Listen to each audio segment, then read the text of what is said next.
From the very first, I loved the cottage. This was the one I wanted.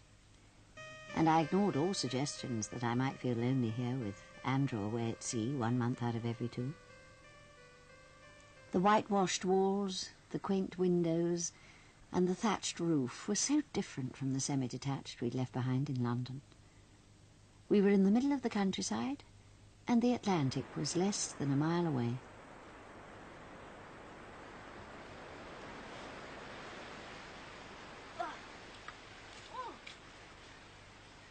I knew I'd be isolated here, but not lonely.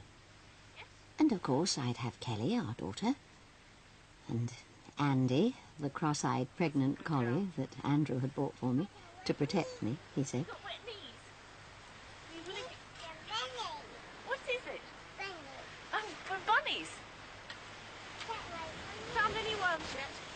How good those first days were. I left the car in the garage and made up my mind to become a walker again. Most mornings we went to the village. I'd expected the villagers to treat us with reserve. We were foreigners from London, after all.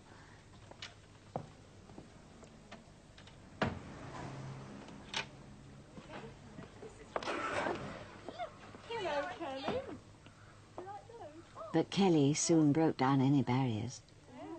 Bye then. Bye.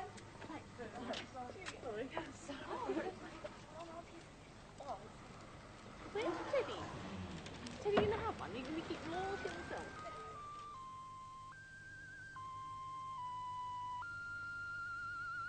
In the afternoons we explored, making the most of the fine autumn weather. The woodland paths smelt fresh and clean. Kelly called them green tunnels. She saw her first seagull. And like me, she loved the sea and the empty beaches.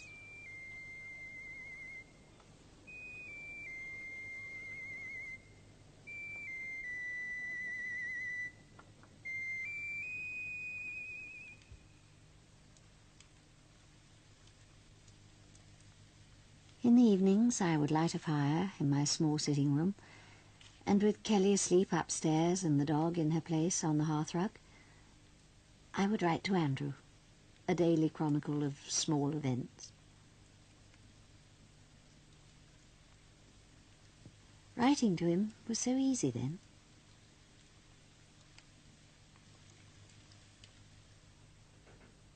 Peaceful, ordinary days. But without adult company, my life was beginning to shrink to the scope and focus of a 3-year-old.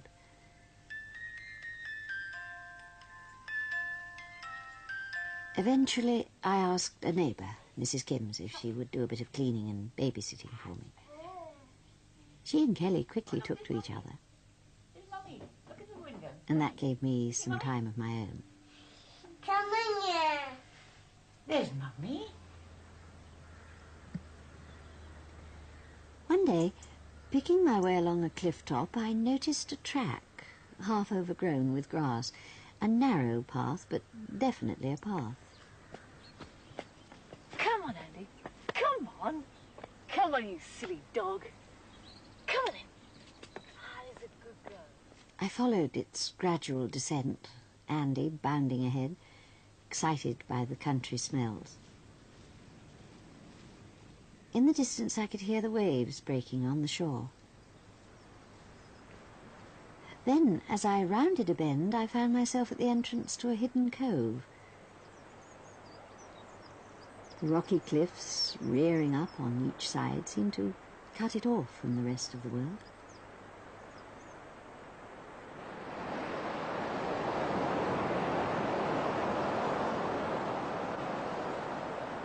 The waves made lace ruffles along the edge of a beach, peppered with large stones. Thankful for my newfound freedom, I reached the beach and revelled in the solitude of it all.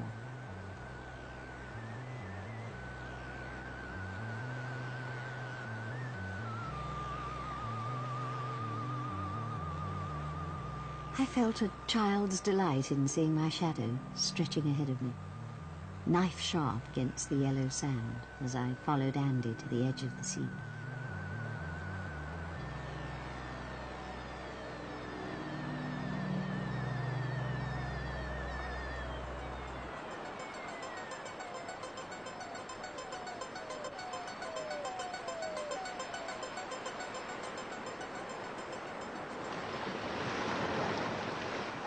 The exhilaration was intoxicating.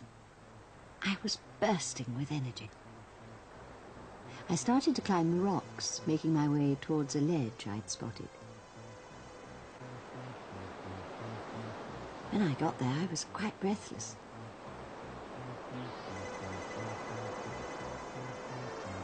I couldn't wait to bring Andrew here.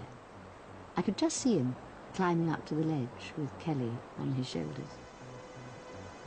I sat there, happily absorbed in my thoughts as I watched the sea gently breaking on the rocks below me, and occasionally the sun formed a rainbow in the spray. I lost all count of time.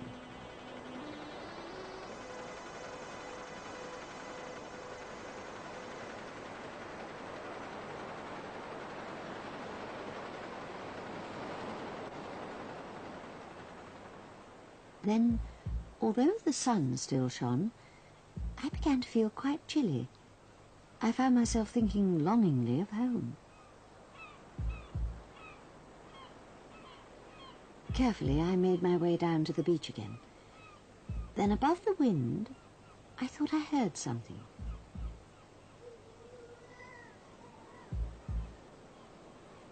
It seemed to come from the cliff face, but there was no sign of anything.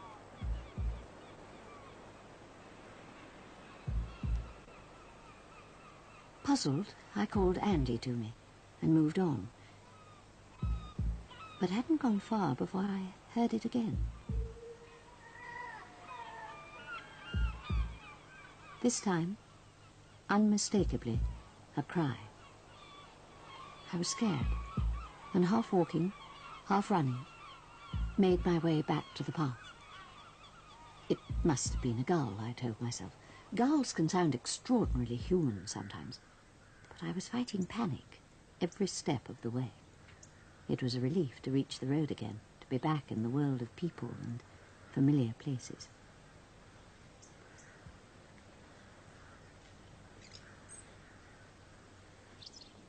By the time I got home, I was almost ready to laugh at my stupidity.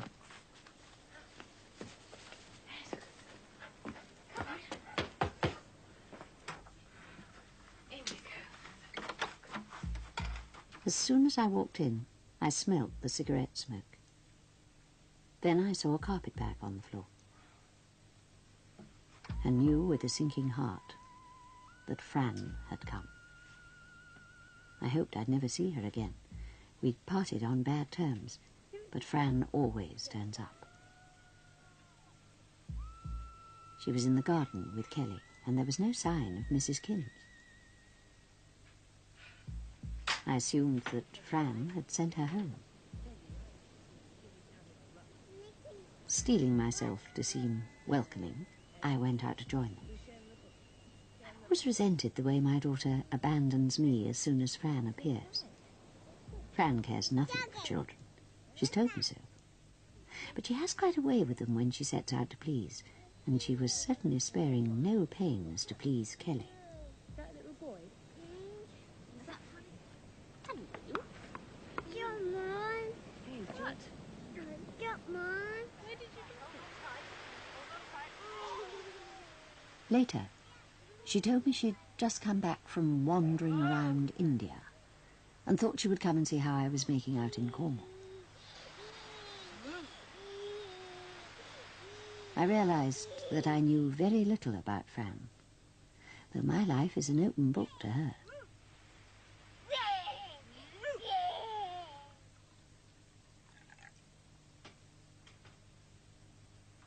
She seemed amused at the idea of my living here, but she made herself immediately at home.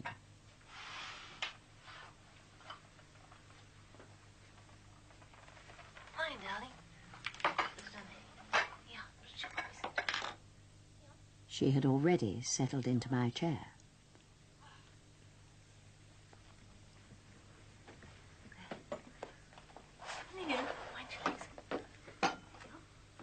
Her presence, although she had drifted into one of her deep, silent moods, changed the normally happy atmosphere of the room. Is it nice to be back? I offered tea and conventional conversation, but then I'm a conventional person. Her reticence had made me chatter on, but eventually I gave up the struggle. All the time I was wondering, why had she come? What did she want? The dog obviously distrusted her. Fran has no real place in my life. I met her first at a party in London. She introduced herself as a friend's cousin or a cousin's friend, some such tenuous connection. After our first meeting, she was always dropping in. I hoped that after my marriage, the visits would stop, but Fran continued to drop in. Andrew didn't seem to mind. He said she was interesting. He used to tease me about her, but I knew she wasn't his type.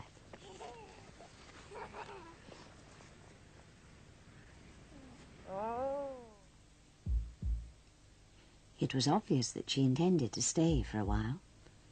She'd made my pretty spare room her own. It was filled with her clutter, including strange clothing and bits and pieces she'd brought back from India. Nothing gave a clue to her real background. She remained remote and secret. In my house, but not of it.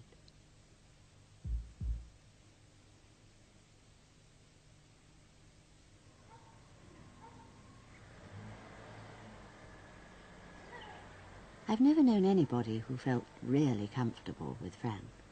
There's something alien about her. I disliked her, yet, as always, I couldn't bring myself to ask how long she was staying. So the days went by. The rhythms of her life were quite different from mine. She would still be asleep when we went to the village in the mornings. Most of the time, she'd wander off on her own. I never asked where.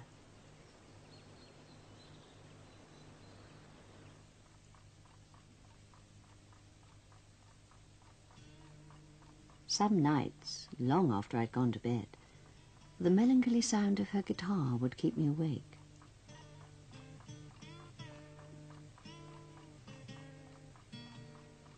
Often I'd want to get up and tell her to stop, but something more than laziness kept me back.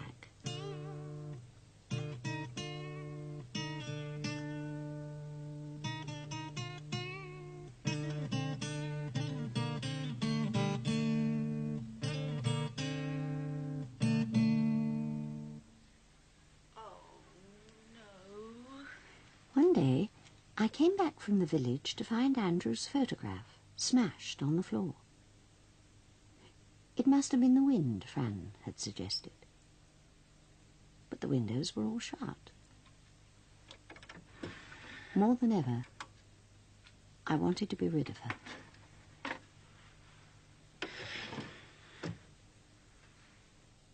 Then, at last, a letter arrived from Andrew.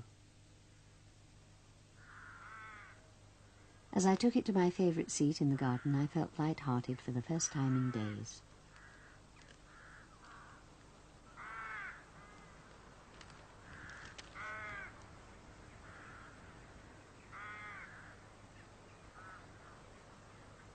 Andrew has a wonderful sense of humour. His letters always make me laugh. Then he told me, and I found myself trying to keep back the tears. His leave had been postponed. We would now have to wait 7 weeks to see each other. I felt desolate and very alone. From the corner of my eye, I noticed a movement in an upstairs window. I looked up to see Fran moving away. From her expression, I was sure that my news was already known to her. Disturbed and depressed, I decided to prepare a picnic tea for Kelly and myself and get away from the cottage.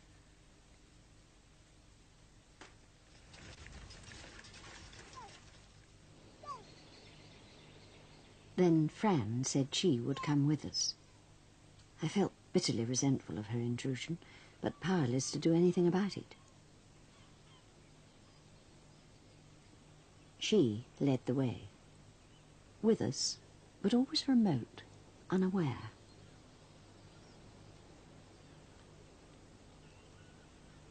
We came to the beginning of the path to my secret cove. Fran said she was sure she'd been there before. I didn't want to go there again, especially with her. The path was too steep, I told her, but Fran took no notice. Kelly was crying. She wanted to walk with Fran. I pulled her out of her pushchair and let them go ahead.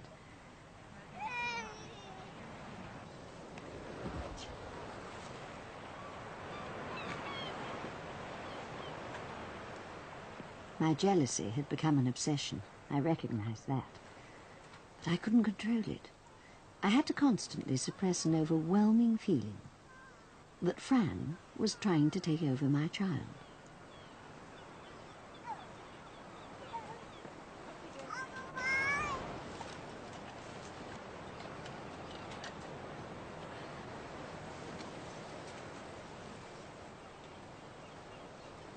I felt unwanted and very alone. Fran went ahead without so much as a glance over her shoulder.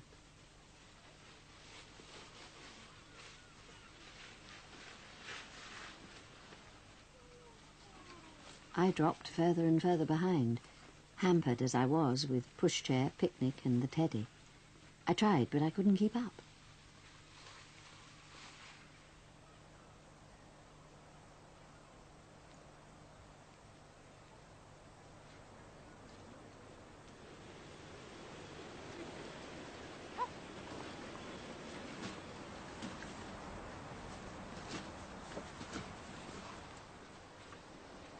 When I looked down to the beach, there was Kelly running around a rock pool.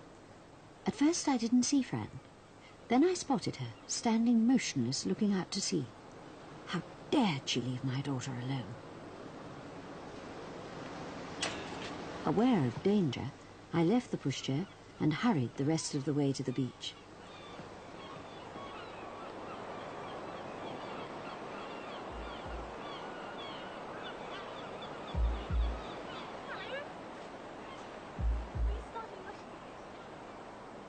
All this time, Fran stood staring out at the ocean. How sad she looked. Despite everything, I wanted to go to her to help. But I knew she wouldn't let me.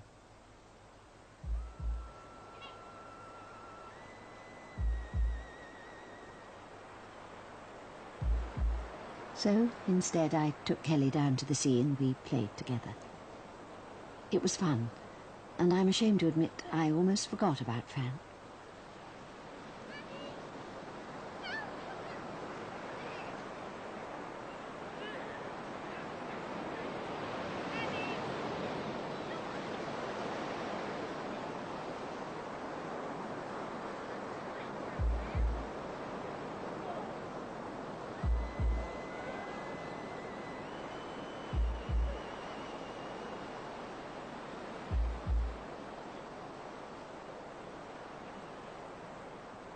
When we joined her again, she was holding a piece of driftwood in her hands. It might have come from a wreck, she told us. This part of the coast was famous for shipwrecks.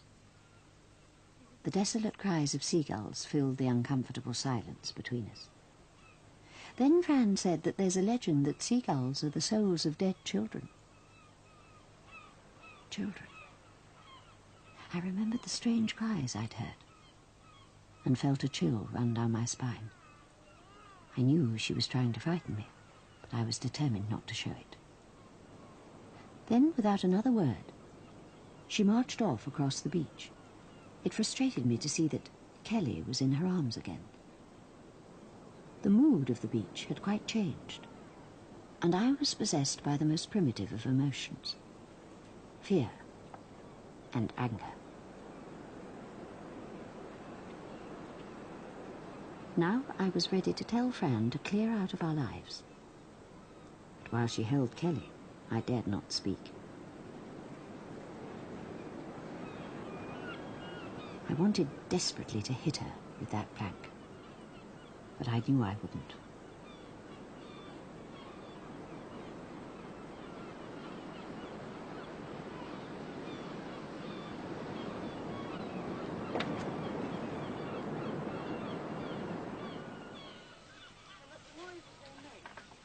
Fran continued her efforts to unnerve me as we struggled back to the cliff top. She insisted on telling me a story about the cove. According to her, more than 100 years ago, a packet boat bound for America had gone adrift in fog one October evening and was wrecked on the rocks. Among the people struggling in the water was a young woman who managed to reach the shore with her child in her arms. She had just set the child down on a ledge of rock when a strong wave swept her off her feet and she was drawn back into the sea. She was rescued and brought ashore, unconscious. But no one heard the little girl crying in the darkness. And the waves washed her from the ledge.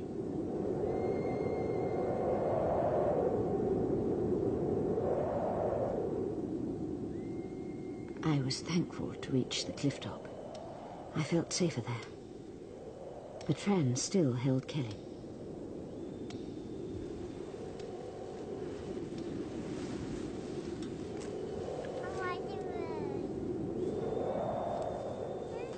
She made no pretense now of friendliness as I pulled Kelly away and dropped her in her pushchair.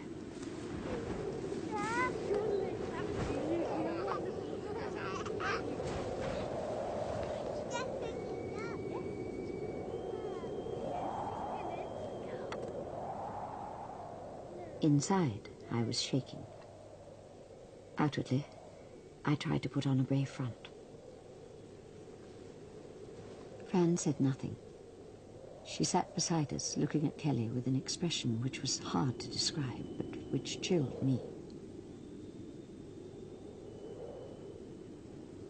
It seemed that what was between us must explode.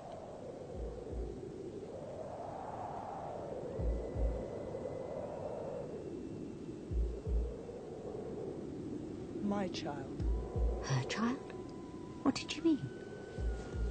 Horrifying possibilities crowded into my mind.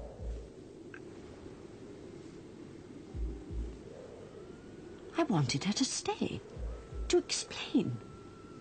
I called, but the words stuck in my throat. She walked onto the edge of the cliff and down the path out of sight.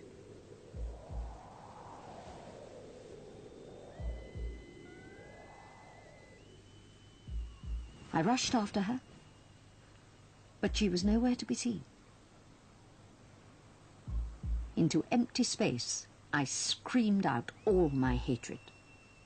You bitch! I hate you! Then I saw her at the water's edge. How could she have got there in so short a time? For a moment, tears of rage filled my eyes, but when I could see clearly again, she'd gone. There was nowhere for her to go. But she had gone.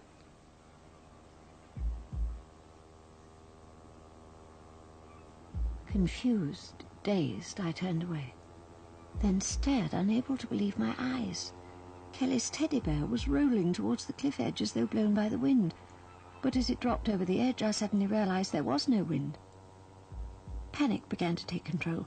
My limbs seized, my throat constricted.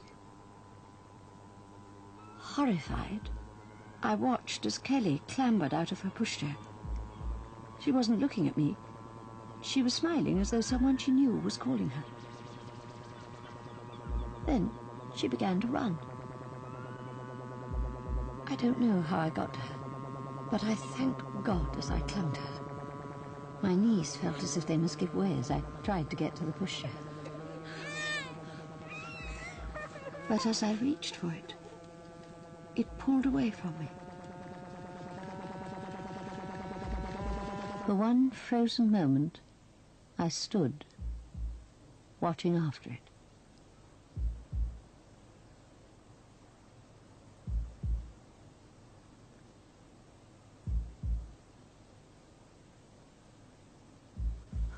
I knew we must get away from this place. I began to run as though all the powers of darkness were behind me. I knew in my heart that Kelly had been meant to fall. As I went, running and stumbling along the road, I had only one goal in life: to be home. Home was safety. At last, the familiar shape of the cottage was in sight.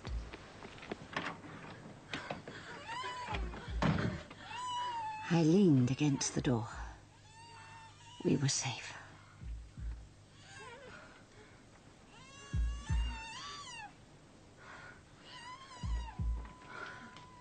Then I heard Kelly call, "Teddy." I thought I must be going out of my mind. It was there. The teddy and the pushchair were there. Andrew's photograph was there, whole again. Then I knew. My eyes were drawn to the mirror. To her. No sound. Then, slowly, she faded away.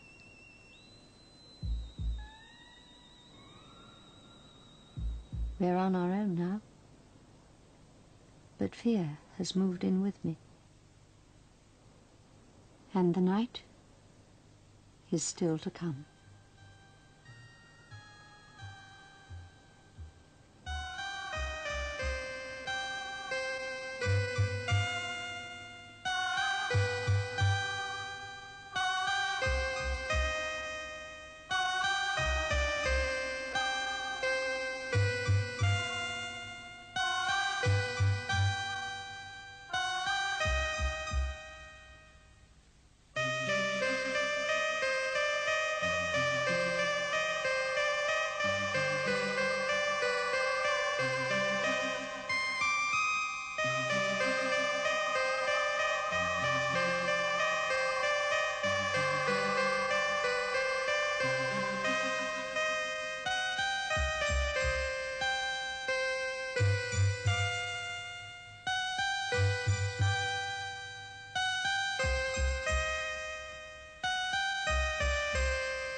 Next week's West Country Tale is of a strange beast and the terror it causes. That's next Friday evening at 10:15.